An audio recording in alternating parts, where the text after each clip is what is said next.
राम राम हरे हरे हरे कृष्णा राम राम हरे हरे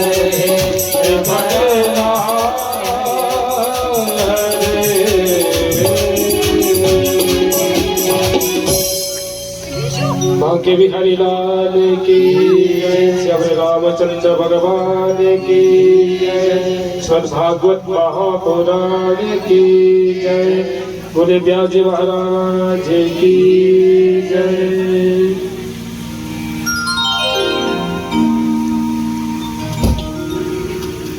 ओम जतो यतः समीहसे ततो नो अभयं गुरु शन्नः गुरु प्रजाभ्यो भयन्नः पशुभ्यः।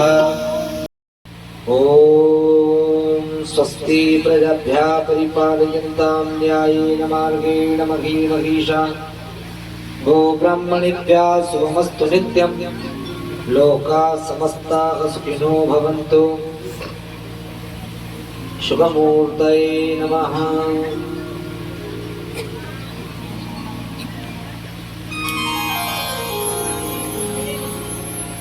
नमोस्तुते व्यासविशालबुद्धे फुल्लारविन्दायतपत्रनेत्र येन त्वया भारततैलपूर्णा यच्चादितो ज्ञानमया प्रदीप।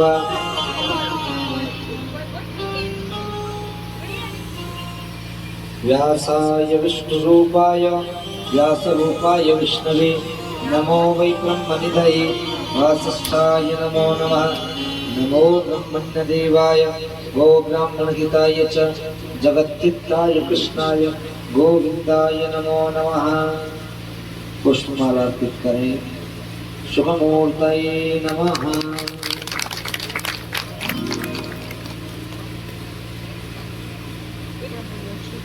सभी प्रेम भक्ति भाव से अपने स्थान पर खड़े होकर भागवत भगवान जी की आरती करेंगे।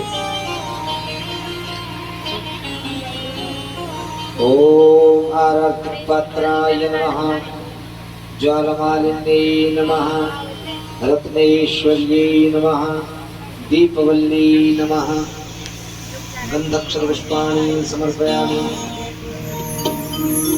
चंद्रमा मनुष्यो जातचक्षोः सूर्यो अजायत श्रोत्रादय श्रवणस्य मुखादग्निर्जायत।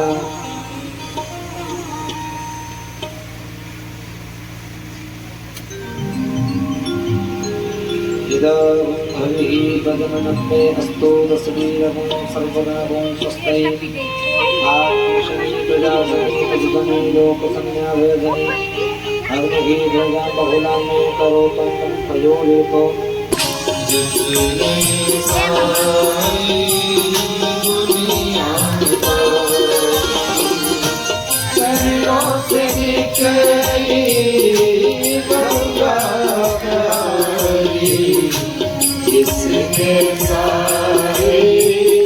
दुनिया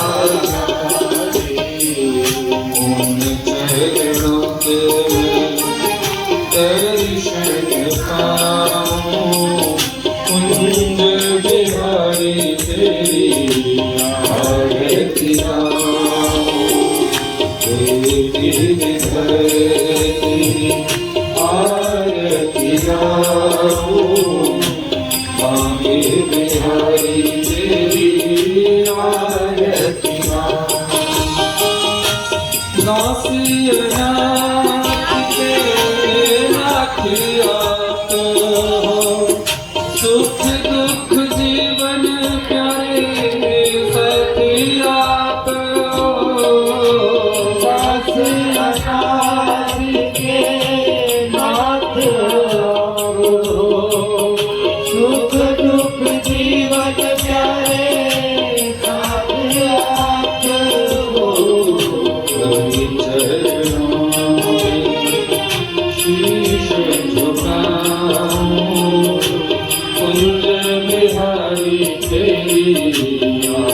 पाऊं कुंज बिहारी तेरी आरती गाऊं बांके बिहारी तेरी आरती गाऊं कुंज बिहारी तेरी आरती गाऊं तेरी धरती आरती गाऊं कुंज बिहारी तेरी आरती गाऊं कुंज बिहारी तेरी आरती गाऊं कुंज बिहारी तेरी आरती गाऊं।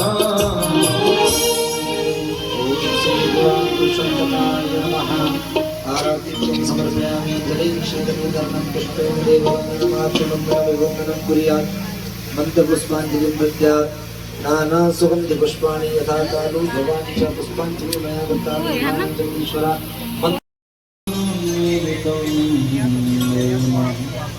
तस्मै श्री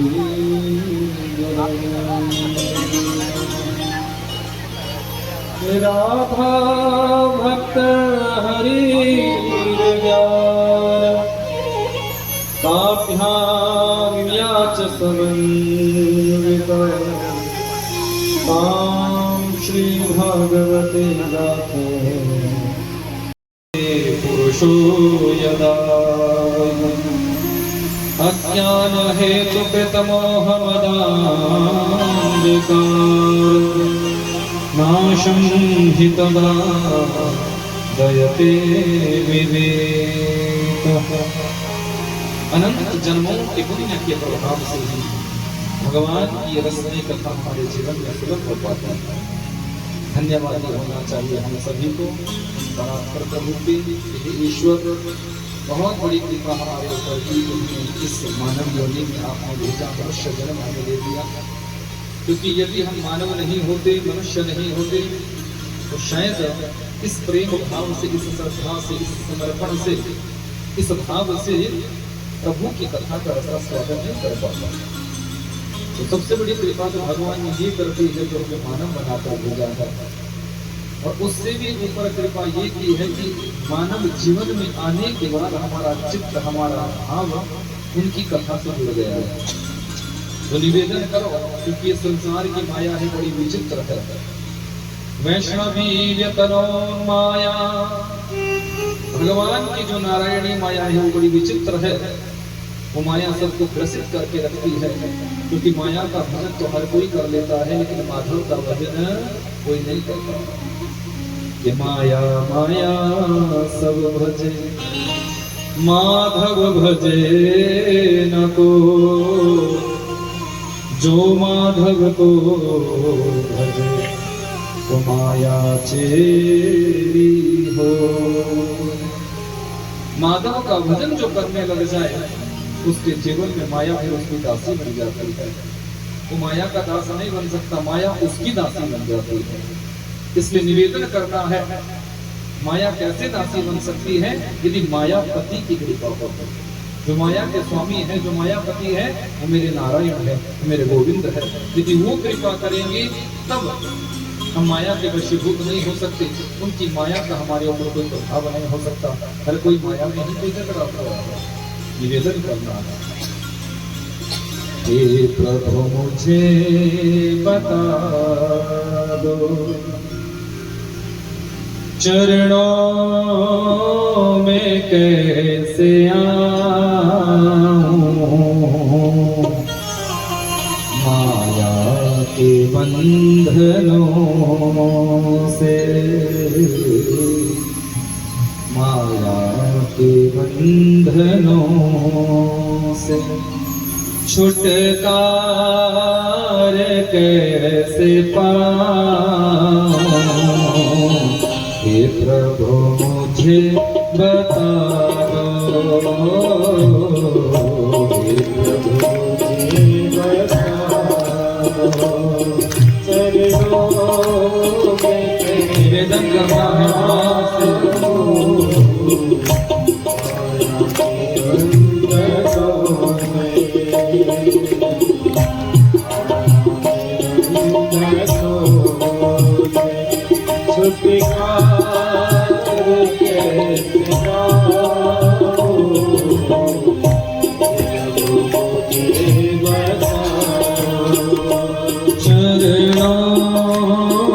कैसे आऊं माया के बंधनों से, माया के बंधनों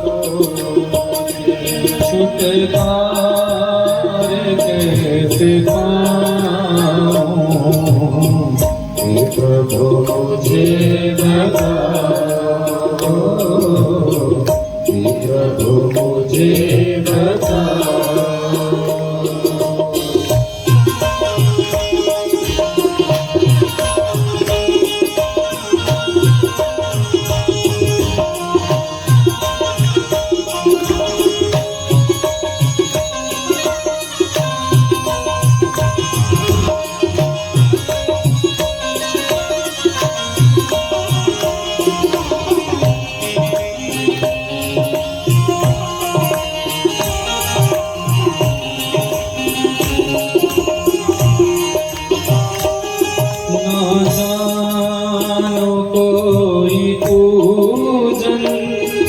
अज्ञानी हूँ मैं भगवन,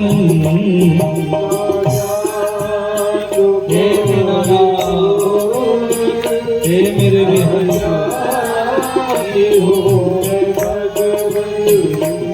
ना जानो कोई पूजन, अज्ञानी हूँ मैं भगवन,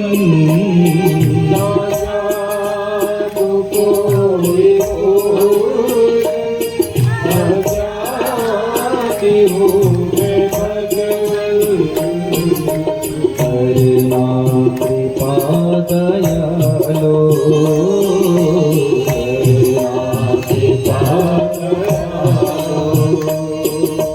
करुणा कृपा दयालो, करुणा कृपा दयालो, बंधन से छूट जाऊं, हे प्रभु मुझे बता दो, हे प्रभु मुझे बता दो।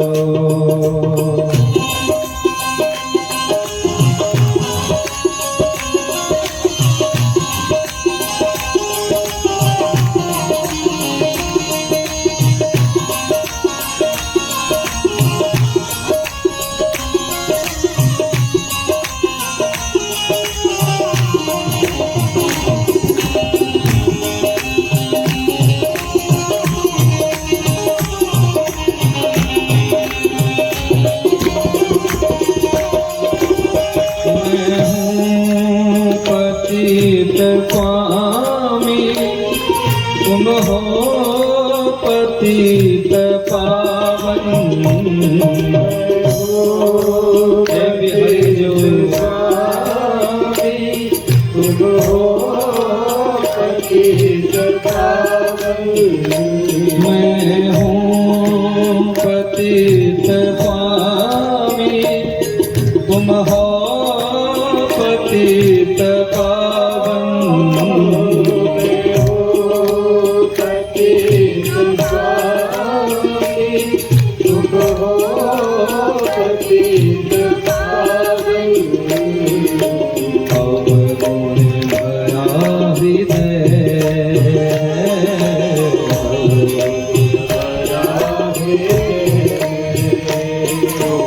अवगुण भरा हृदय,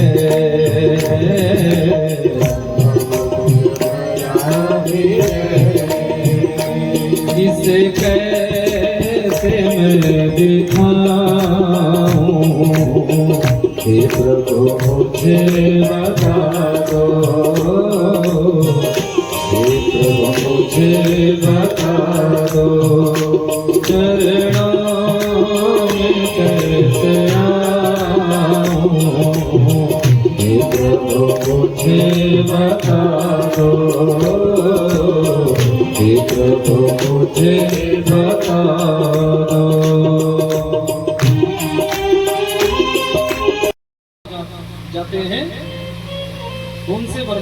मांगना कि अगला जन्म मेरे गर्भ से तुम्हारा हो जाए, तब जाकर तुम ही पिता की गोदी ली।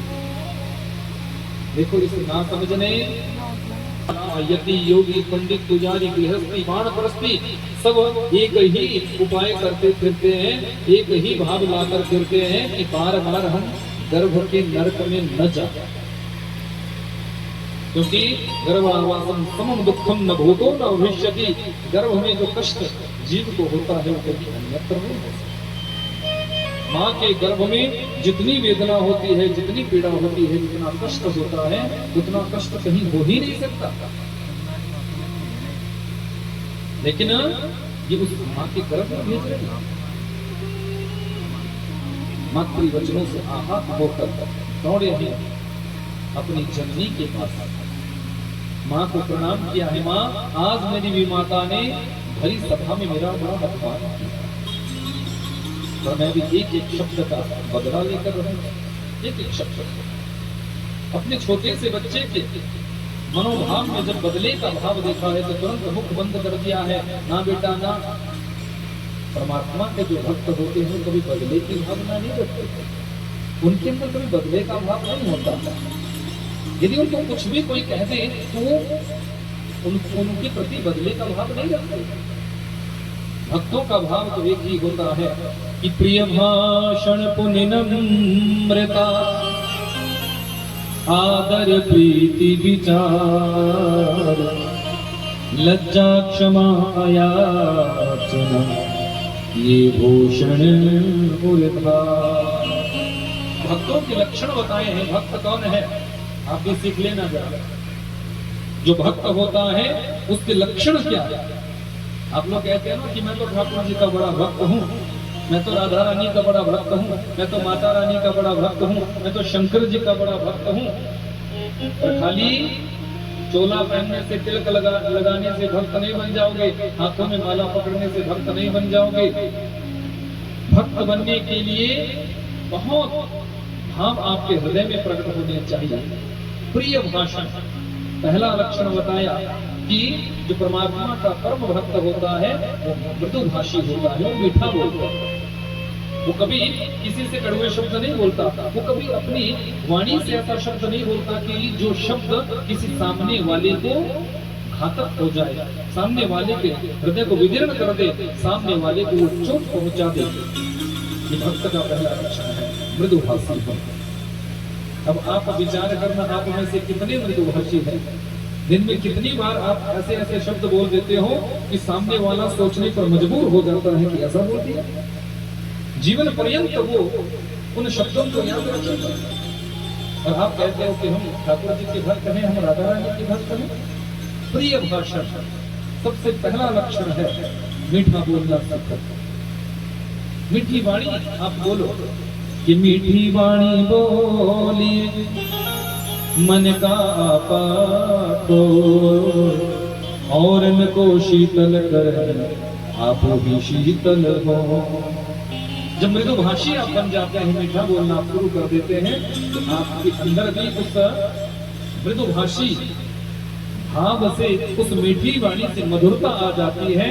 और जिसके सामने भी आप उन शब्दों को बोलोगे उसको भी मधुरता ही मिलती है, उसका हृदय भी शीतल हो जाता है, मधुर हो जाता है, शांत हो जाता है। ऐसे शब्द हमारी वाणी से कभी नहीं निकलने चाहिए जिन शब्दों से किसी का मन भी आहत हो जाए, किसी की अंतरात्मा दुखी हो जाए, किसी के जीवन में उन शब्दों को से कोई कष्ट पहुंच जाए। तो पहला लक्षण है मृदुभाषी होना, प्रिय भाषा, उन्हीं नम्रता। और उसके बाद बताया है दूसरा लक्षण की नम्रता हमारे अंदर होनी चाहिए। हम विनम्री होने चाहिए, हमारे अंदर पूर्ण विनम्रता होनी चाहिए। सामने वाले का सम्मान करो, बड़ों का सम्मान करो, छोटों को प्रेम दो, बराबरी वालों के साथ सहभागिता निभाओ। ये है नम्रता। सदगुरु का सम्मान करो, संत महापुरुषों का सम्मान करो, माता पिता का सम्मान करो, सास ससुर का सम्मान करो। नम्रता वाला भाव हमारे अंदर आना चाहिए। प्रिय भाषण, पूरी नम्रता, आदर प्रीति विचार। तीसरी बात कही कि आए हुए अतिथि का आदर करो। आप माला चाहे खूब जप लो, यदि आए हुए अतिथि का आपने आदर नहीं किया, आए हुए किसी भक्त का आपने अभ्यागत का आपने आदर सत्कार नहीं किया, तो आप भक्त नहीं हो सकते। भगवान को आपकी फिर भक्ति अच्छी नहीं लगेगी, भगवान को फिर आपकी पूजा अर्चना प्रेम अच्छा नहीं लगेगा। आए हुए अतिथि का आदर सत्कार करो, सम्मान करो, निवेदन करो भगवान से कि ईश्वर इतना दीजियो जामे कुटुंब समाए। जो भी इतना भगवान से निवेदन किया करो कि हमें आप इतना दो कि जो भी हमारे यहाँ अतिथि आए, जो भी अतिथि आए, जो भी अभ्यागत हमारे यहाँ आए, उसके लिए भी भरपूर हो सके, उसका भी आदर सत्कार कर सके और हमारे परिवार का भी भरण पोषण बड़े सही ढंग से, बड़े प्रेम से हो सकता है। अधिक से क्या इच्छा करो, अधिक आ भी जाएगा तो अधिक से तुम भ्रमित रहोगे, चिंतित रहोगे, टेंशन में रहोगे। जिनके पास अधिक आ जाता है वो चिंतित हो जाते हैं, क्योंकि उनको यही चिंता होती है, यही टेंशन होती है कि इस अधिक का करेंगे क्या, इसको व्यवस्थित कैसे करेंगे। इसलिए भगवान से इतनी प्रार्थना करो कि इतना हमारे पास आए जिससे कि हमारा परिवार का भी भरण पोषण सही से हो और आए हुए अतिथि का भी हम आदर सत्कार कर सकें। आदर प्रीति।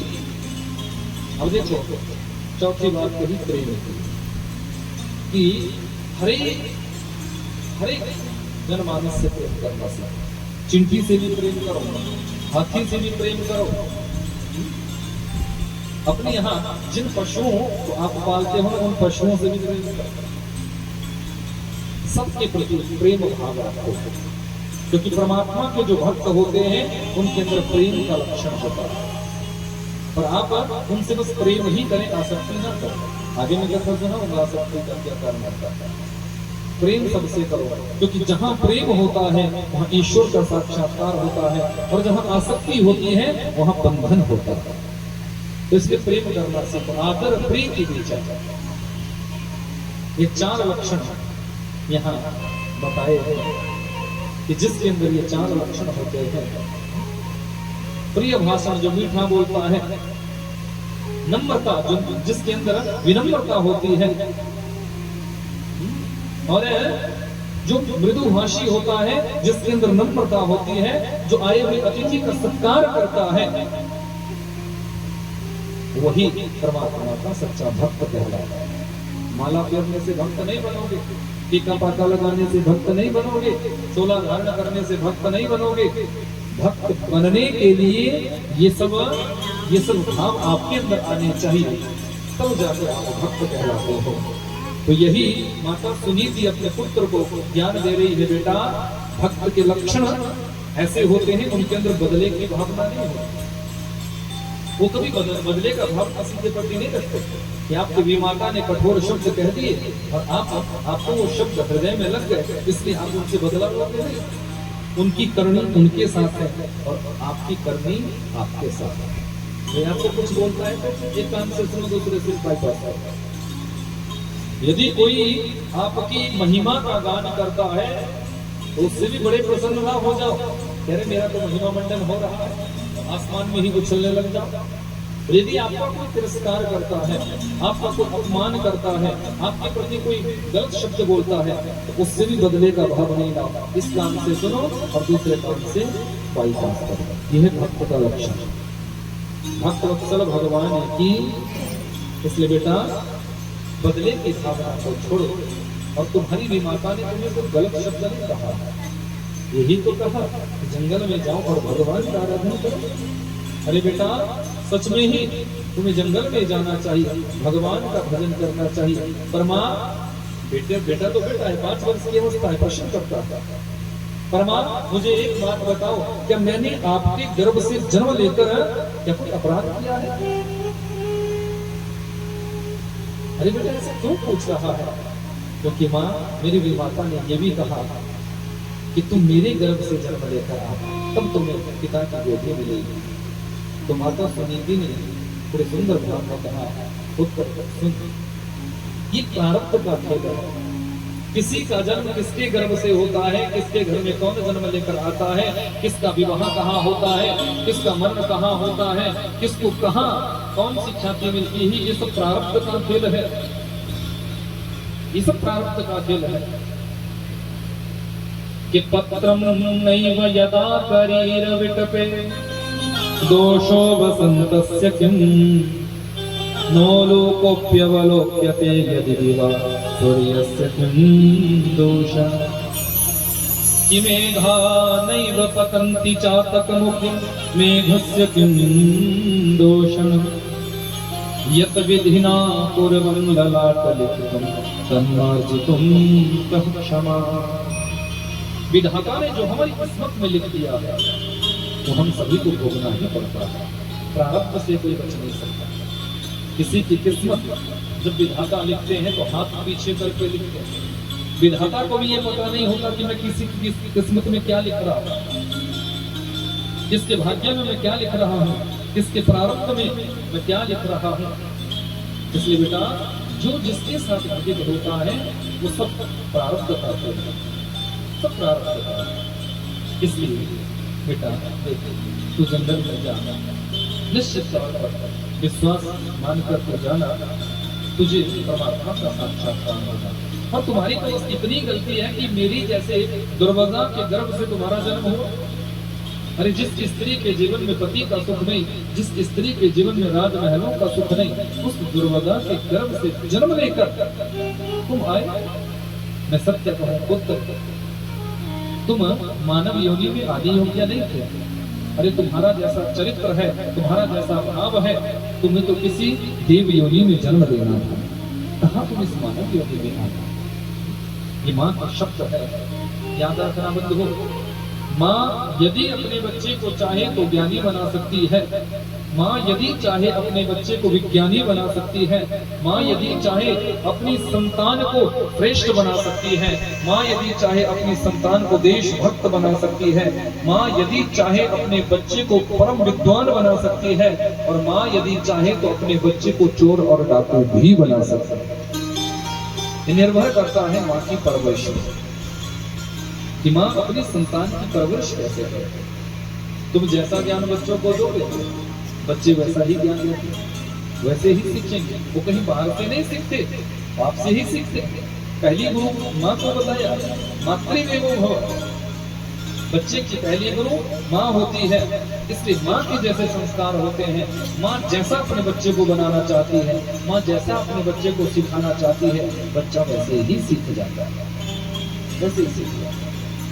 इसलिए कभी भी अपने बच्चों के सामने कभी कोई हल्की बात नहीं करनी चाहिए, जिससे कि आपके बच्चे फिर उस हल्की बात को अपने जीवन में धारण करें और आगे चलकर उपहास के पात्र बने।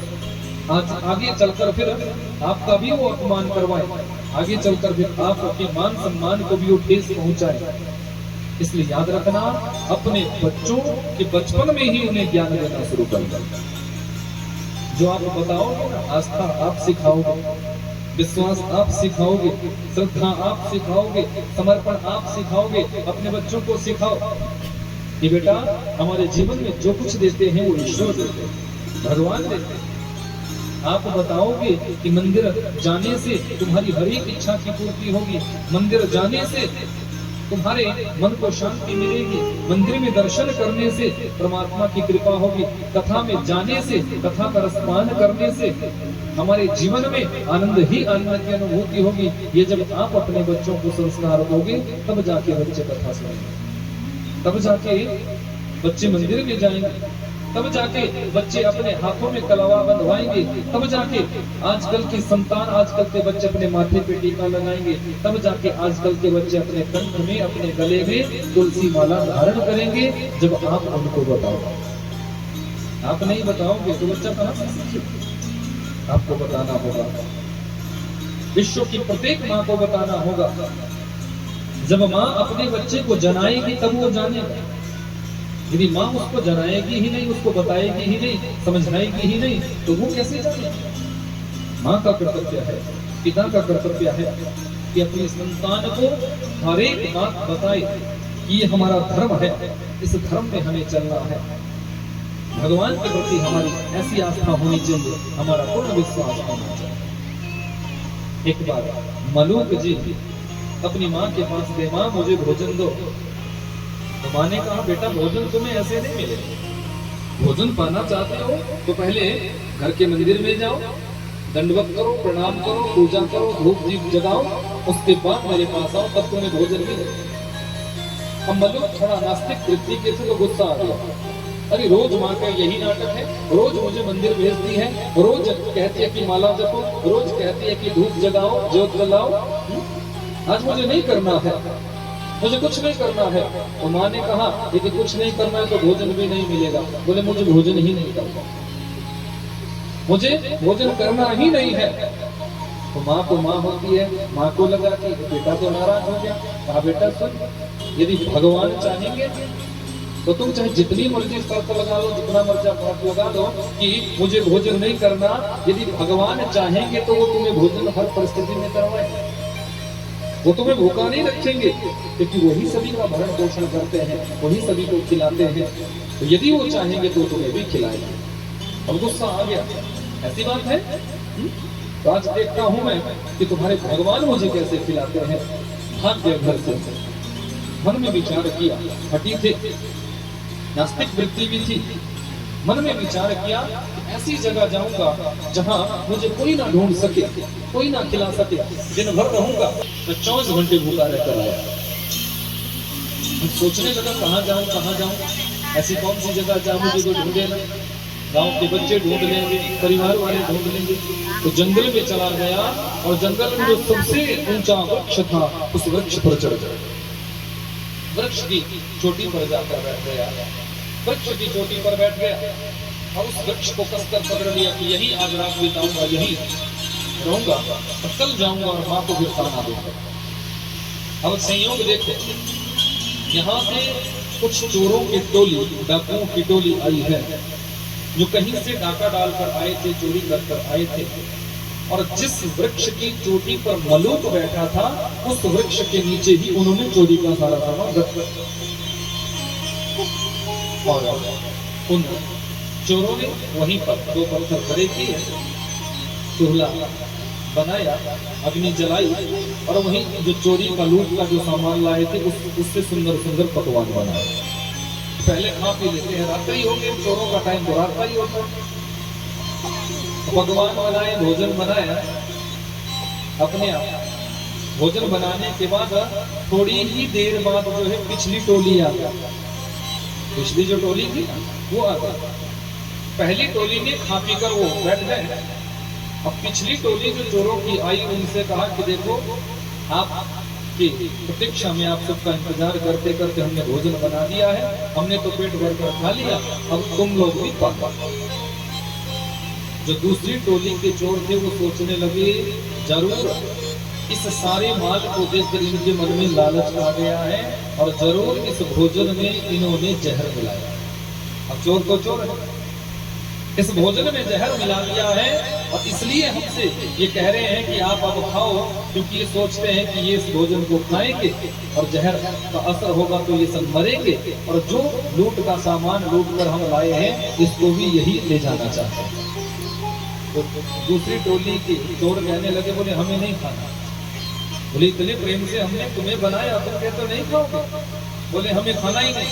बोले क्यों? बोले जरूर तुमने इसमें जहर मिलाया। अब चोर कहने लगे कि हमने अपने प्रेम से आपको बनाया था और फिर भी आपको विश्वास नहीं, तो ऊपर वाला सब जानता है, ऊपर वाला जानता है यदि हमने ऐसा किया हो।